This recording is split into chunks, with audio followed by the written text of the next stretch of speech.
À Marseille, vous le savez, c'est un voyage dans la préhistoire, au temps des peintures pariétales dont s'est inspirée l'artiste et peintre animalière marseillaise Sandro. Nous l'avons rencontrée. La grotte Cosquer, rien que pour elle. Sandro cherche l'inspiration.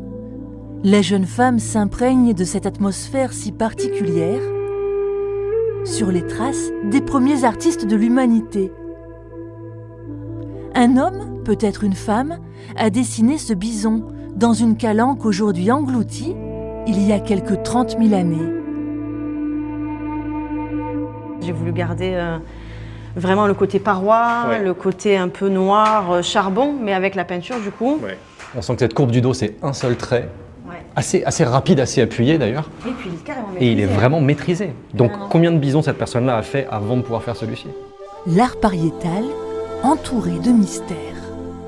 On a une paroi et on a des dessins qui sont faits avec du charbon de pin sylvestre. C'est tout ce qu'on a comme information. Les datations au carbone 14 vont nous donner des dates relativement précises de quand ça a été fait. Mais après, les significations, est-ce que c'était du rituel? Est-ce que c'était une volonté complètement autre? On peut que supputer ça. Pas de photo à l'époque. Donc on ne peut pas voir un animal et se dire bah, tiens, je le prends en photo, puis j'irai travailler mon croquis devant mon mur, faire ma fresque tranquille. Non, pas du tout. On se rappelle, on se souvient comment les proportions, voilà.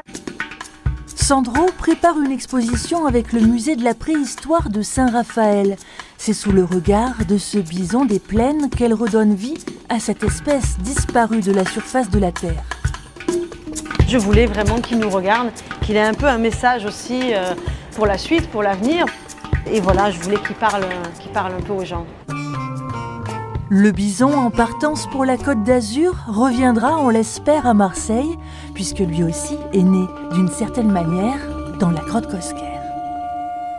C'est la fin de cette édition Côté Mer. L'information continue sur Ici Provence-Alpes. Très belle soirée à tous.